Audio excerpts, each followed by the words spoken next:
All right. Good morning, everybody. Thank you for joining us. We will have redshirt junior quarterback Fernando Mendoza here for you. We will start with Pat Forty and then go to Jake Trotter. Go ahead, Pat. All right. Thanks, Greg. Hi, Fernando. Thanks for the time today. My first question for you. You have a remarkable ability to look a camera in the eye when you are speaking and your general public speaking persona. I'm wondering how that came about. Yeah, well, I appreciate being on the Zoom, Mr. Forty. That is a great question. I would say that eye contact is something that my mom has instilled for me from a young age, and a lot of coaches have instilled for me in a young age. I was from youth football to middle school to high school. People have always told me you listen with your eyes, not your ears. And so whenever I would be taking a knee, the coach after practice, I'd be looking around like la di la di da. They would always be like, Fernando, look at me. So I would say that looking someone in the eyes not only shows importance, but it shows that you care about the time and care that you're being there. So that's something that I always try to reflect.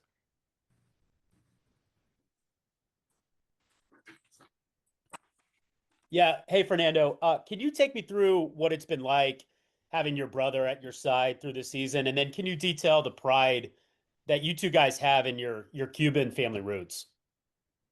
Definitely, yeah. I think it's been such a fantastic experience. Myself and one of my main pillars is always staying in the present moment in order to make the most of the present moment because the future is just a whole string of nows. However, playing my brother college football is something that when I'm 6 years old, I'm able to look on and I think take great fulfillment in. Take great fulfillment in and have been able to share such a great and special experience with Alberto. And not only do Alberto and I play football, not for ourselves, not for this fulfillment and satisfaction of ourselves. We have a lot of whys why we do it for. And one of the whys is our mom. And another whys is our entire family. And our entire family comes from a Cuban background. All of our grandparents were born and raised in Cuba. So that is something that we always take deeply to heart. Alberto and I have actually visited Cuba one time back in high school. And so that is something that's always in the back of our mind is not only playing for ourselves, but playing for more, whether it's our family, our nationality, or God. All right. Next up, we'll go to Mike Nislek and then RJ Young.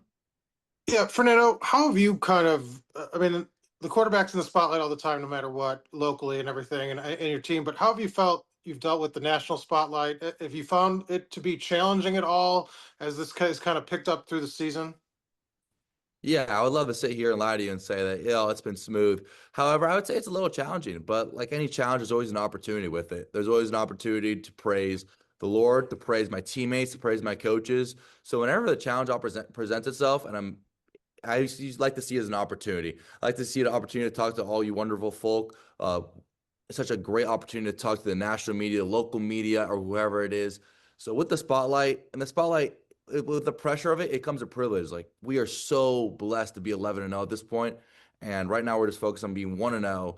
But like you said, there are some challenges, but it's honestly just a great opportunity to give the praise to other people around in this program that they deserve. Could you maybe share one of the challenges that you found?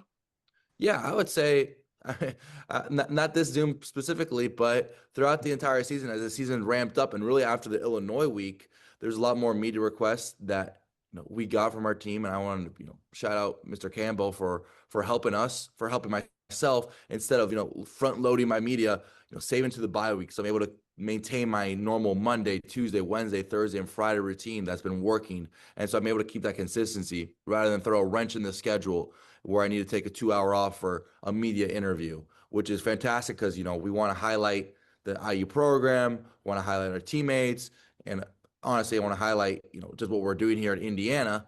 But I think it's great the schedule that we've had, and this Zoom itself, I think is a great representation of how we've dealt with those challenges and made the most out of our opportunities. Go RJ and then Chris Camrani. Fernando, I've heard you mention your mom a couple of times and her being your why. I wonder if there's an anecdote you could tell us about when that became very, very clear to you that your mom was going to be your why playing football. Yeah. First of all, thank you, Mr. Young, for being on the Zoom. Really like your stuff. So my mom, she was our always my inspiration in life from a young age. She was the one who taught me to throw a football. She was an amazing athlete herself. She was actually a tennis player at the University of Miami. And throughout a young age, she was always there by my side. She was the overprotective mom per se. And she has always been a positive light inspiration before and after MS. And to see her maintain that positivity and light throughout what she's struggling with, it's never gave myself an excuse to ever have a bad day, whether it's a bad lift, bad practice, or bad game. When I see her and what she goes through and how she's fighting, how hard her fight is, I'm never ever in a situation where I think that I can feel down on myself and not have a positive attitude and a smile on my face. And with her, it's always that unwavering belief. There's an interview that I saw that Tom Brady said that there's all the greats always have someone with unwavering love and confidence in that person, whether it's a parent, whether it's an uncle, whether it's a brother, sister. And I think that person for myself is my mom. Not saying by any means that I'm a great or anything like that. But I would say that she's been a huge part of my success. And someone like that has been a huge part of a lot of people's success in the past, whether it was in high school when I was crying on my bed because I was like, wow, like I really want to play college football. I think I'm better than a lot of these kids, but I'm getting no offer. She's like, oh, don't worry, your first offer is going to come. And then it was Yale, and I was fantastic. It was like one of the best days of my life. And then after that, she's like, you're gonna get a Power Four offer. And I'm like, mommy, like FIU and FAU aren't even offering me. Like, how am I get a Power Four offer? I'm out here. I'm just grateful for D1 FCS offer, and then I ended up coming.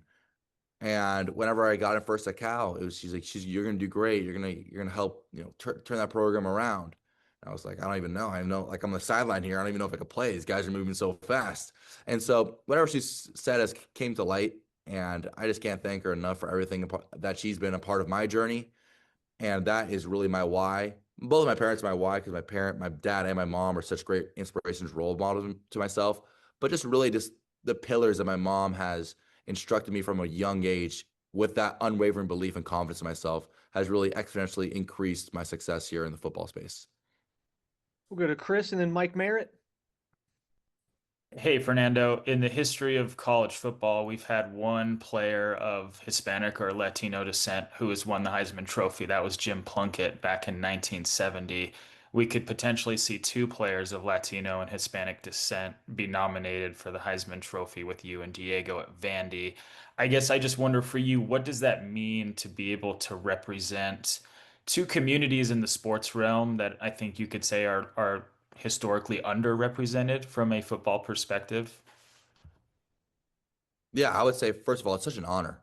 It is such an honor. I've seen a lot of Diego's stuff throughout his years when he was back at New Mexico, New Mexico State, and because he beat Auburn over there, and we played Auburn the next year. So I've watched his highlights before, and I've seen his amazing journey through Vandy, and to be able to have that opportunity and honor to be able to not only do something for yourself, but also to glorify it into a nationality and to put on for a larger audience is always such an honor and great opportunity. And that is something like we talked about before is my why. It's not only my family, it's the people around me, whether it's a program, my nationality, and then it's God. So I would say that it is such an honor to be able to have that privilege. However, I don't want to get too far ahead of myself. Right now, all my focus is on, in this present moment, the Zoom, and then overall this week, it's on Purdue. Although we have a bye week this week, it is still on Purdue because they are a great football team and organization there. So it would be an honor, but honestly, I can't control those things. I can't control who gets invited, who gets nominated, who wins. So right now, I'm just trying to make the most of my present moment and enjoy it while it is. We'll go Mike Merritt and then to Jawan Strader. Hi, Fernando. Thanks for doing this. I'm curious, you've talked in the past about why you picked Indiana in terms of Coach Cignetti. Why do you think it has worked so well between you two? Yeah. When I entered the transfer portal, it was a little bit of a whirlwind. There's a couple schools that I was heavily considering, and it was a really tough decision. It was a really tough decision not only to leave the University of California, Berkeley, but also to choose Indiana. And I would say a big part of that decision was my little brother, because he was able to tell me the good and the bad of Indiana while I was trying to figure out the good and the bad of these other schools. Not saying there's a lot of bad at these other schools or bad at Indiana, just the overall pros and cons of each situation there. I thought that the other schools were going to have fantastic teams and fantastic outlooks in the season. However, and that's what they sold me on. Coach Signetti, on the other hand, sold me on being the best Fernando Mendoza that I can become. That no matter what happens, that I'm going to become the best quarterback out of. If I have a crystal ball and I choose every single school, or if I can see my future at every single like school, I'd become the best quarterback. I don't know if we'd be the best team, but I would be the best quarterback. And at that point, that's all I can control. I can control as being the best Fernando Mendoza quarterback and character that I can become. And that's what really sold me because that was my reason for entering the transfer portal is wanting to develop, wanting to take that next step and that next growth. And so when he sold me on that, I knew that it was a done deal, especially with my brother being here and be able to help me so much with the offense, the lingo, the terminology, and also just the whole aura and space of Bloomington as well. I thought that it was a no-brainer, and it was, and so far it's been a good decision, but need to keep on proving that decision right. All right, we'll go to Juwan and then Jesus Ortiz.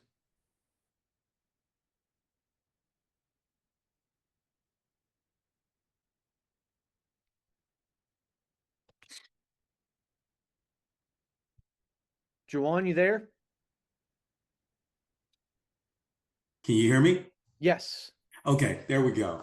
Fernando, first of all, thank you for doing this. I'm going to interview your father and Coach Dunn here in about 2 hours at your Love it. at your high school. So I'm going to be talking to them here shortly. But thank you for doing this, man. Really appreciate it, especially being a Hoosier alum myself from a class of '95. I got to ask you, how does it feel not only to represent Hoosier Nation, but to represent South Florida on such a big stage? Yeah, Hoosier Nation has welcomed me with open arms. Ever since I got here, it's always been, everything's been positive. Everything's been positive, and it's such a warm and cozy town in that feel where it's such a tight community. Whether it's a football player, basketball player, or student, everybody's always welcome, and it's always positive support. For myself, I haven't received any negative backlash, which is huge, especially at such a high football program that, sometimes if there's an off game or something, you never know. But I would say that Hoosier Nation has really welcomed me in as one of their own, and I can't thank them enough for it. And it's really meant a lot to me and my family throughout this entire season, more than anyone could even imagine. South Florida, I believe, is the hotbed of football. It is not only the best speed down there, I think it's the best overall high school football down there. Although a lot of people would say that Texas and California are up there, I believe in the quality of football in South Florida, and I think that's what helped me develop. When I went to college, the first thing a lot of people say is the game gets sped up. However, for me, it was only just a little bit of an increment because evidently most college players are better than high school players. But I would say that's because of my environment in South Florida. There's a lot of other states like Texas and California that I've had great players. However, for myself and the speed of the game, especially for the processing point of a quarterback, it has been so special for myself to be able to have those experiences against playing against our corner, D'Angelo Pons, who's an All-American corner, playing against the Jeremiah Smith is, playing against all these different other players that have gone on and had fantastic success in their college and in the NFL careers in order as a quarterback to have that processing speed, to have that experience of, okay, I'm going to get got sometimes, but I need to bounce back and have some resiliency and to get them again and to order to come on top and have that win. And with such a great football program like Christopher Columbus football is, it's not only helped me become a better person, but it's also helped me become a great football player with the coaching that Coach Dunn and all the coaches over there has provided. We'll go to Very Jesus much. Ortiz and then Matt Weaver.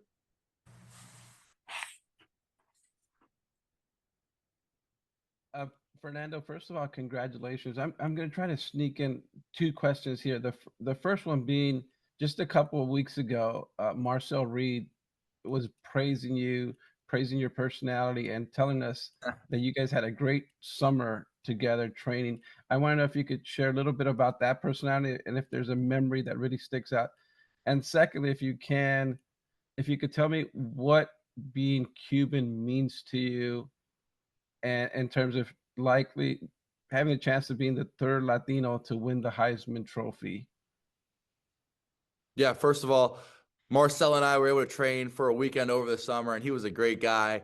I known his success at Texas A&M and that he was one of the emerging college superstars, and I was able to see it on the field. When we were playing and training on the field together, we were not only having a great time, but I was able to see what a fantastic player he is.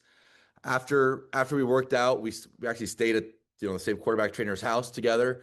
And it was great, watching, playing NCAA together, the video game, talking, hanging out. He's just a really good and genuine guy. And what you see is what you get with Marcel. It's not some type of persona or, front that he puts on. He is really just a genuine and nice guy. And that's something that I've been so excited to see his success, just because obviously he's a great football player. I mean, he's in the Heisman talks and his team is doing fantastic at A&M, but also just what a great guy he is as a person. And that's a guy that, I would like to hang out with, that I like to hang out with, and that I would like to hang out with again, whether it's just getting dinner, whether if you play football or not, that's a guy that you would like to hang out with and kick it with.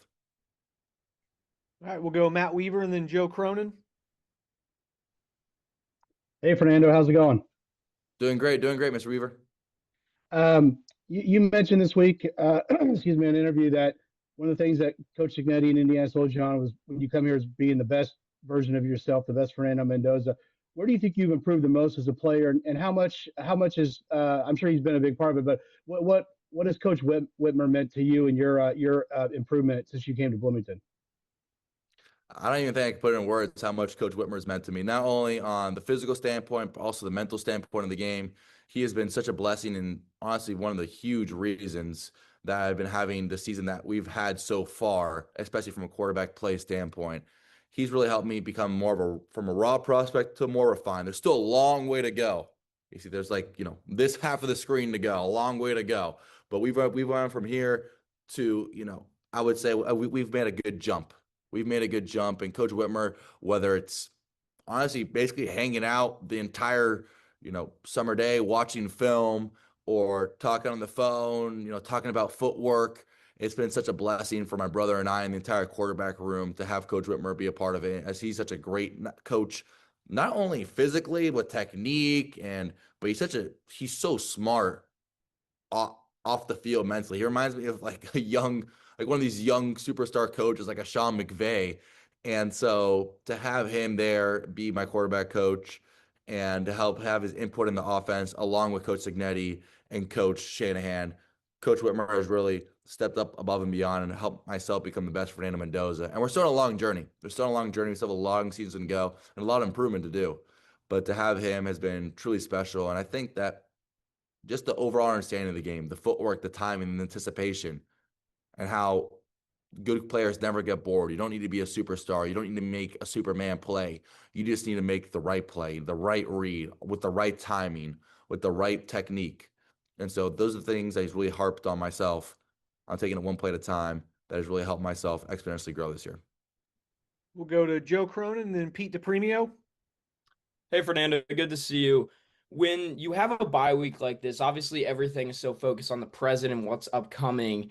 But have you been able to reflect on maybe a moment, a play, a game this season where the guys in the locker room, really felt that this team had something special brewing? Yeah, it seems like for this team, there's a new moment every single week. Whether it was Iowa, Oregon, Penn State, or any of the other victories that we honestly played really great team football. So there's a lot of memories that I really do enjoy, but I would say it's just the whole season of resiliency and using our superpower. And our superpower is playing together. And that comes from not just hanging out in the locker room, hanging out outside of football, and just really being close and really a band of brothers together by not only caring about the football players as teammates, but also caring about the football players as brothers. And so I think that's really helped us. That has really established his team as a one heartbeat operation. All right, we'll go to Pete DePremio and then Jim Coyle. Yeah, hey Fernando. Again, thanks for taking the time. I'm kind of curious. It seems like the best players are at their best under adverse conditions. You've had some games where there's been an interception, a sack, and it seems like then your resolve really kicks in. Can you kind of talk about the process and how you approach those, some of these end of game situations? Yeah, I grew up watching my football idol, Tom Brady. He was the man, and he thrived in those resilient situations. And someone who's dealt with a lot of adversity in high school, in the recruiting process, that's something I've always been able to fall back on. I would say like in there's been a lot of games, especially at Cal, that I've been punched in the face before. Not literally, but some adversity were to happen like that. And that has been a great learning lesson for myself in order how to respond to that punch. And when they give you a jab, to duck, and you might get hit by the jab, but you're going to give them an uppercut and knock them out. And so I would say that the resiliency is a huge part of my game, and it's really about the mental performance. I meet with a mental psychologist, a sports psychologist every week, and I think that's helped my game exponentially as we're always focusing on what can we control. The next play is what we can control. That's the most important thing. You can't control the last play, no matter how hard you think or how hard you try. There's no time machine that you can go back in time. So I would say it's all about being grateful and having gratitude in the present moment, allowing your nervous system, whenever you're nervous in those pressure situations, in order just saying, hey, that's my body getting ready. That's my body that's going to play better in these situations because it's giving my body essentially like more energy and more focus. And then it's really just controlling the controllables in the present moment rather than looking at the surroundings, whether it's Penn State, Oregon, or Iowa, that the stadium's absolutely rocking and the ground shaking, to really just focus on the present moment and your technique and what you can control that play. Okay, thank you. We'll go to Jim Coyle and then Daniel Flick. Fernando, thanks for your time, first of all. Kurt Cignetti has had a lot of success with quarterbacks, and you're the latest, of course. Great year last year for Curtis Rourke. But what is it about Kurt and what he does with the quarterbacks? I know it's not just Coach Cignetti, but you get a lot of input from a lot of coaches. But what is it about him with the quarterbacks? What does he give to you that is just that something that was missing to your arsenal?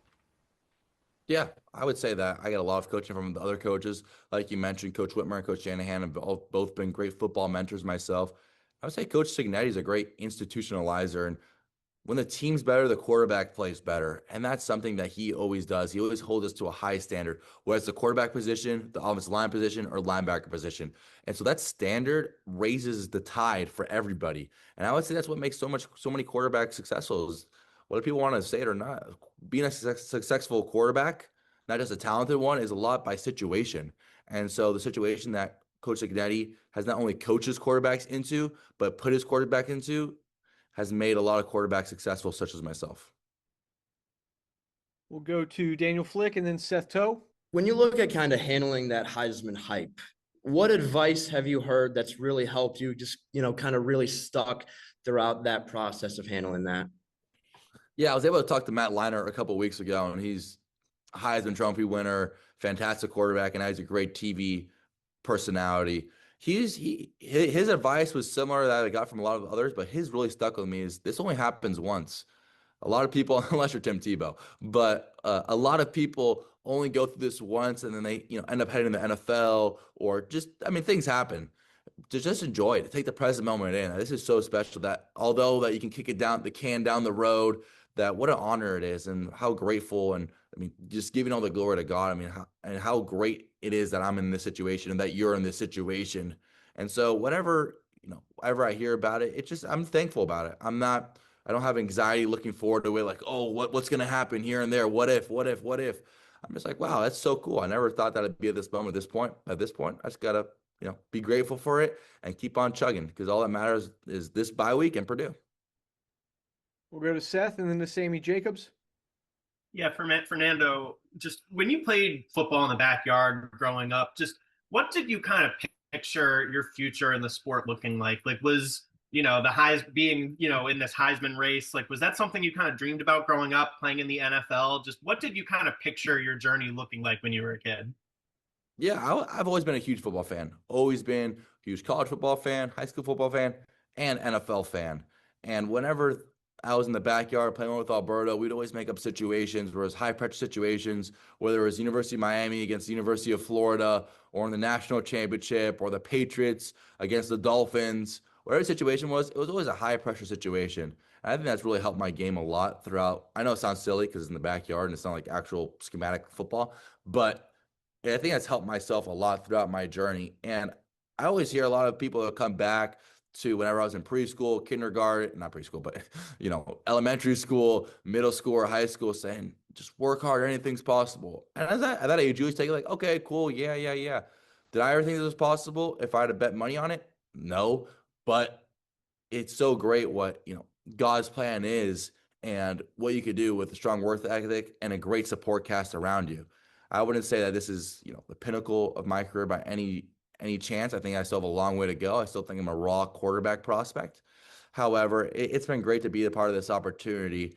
And, at a young age, I didn't have a young crystal ball. I wasn't this young prodigy who was, a 5-star coming out of high school or the next big thing. But I would say that I'm just so grateful to be in the position that I am right now, and just can't thank the support staff I have around myself enough, and can't thank the Lord enough.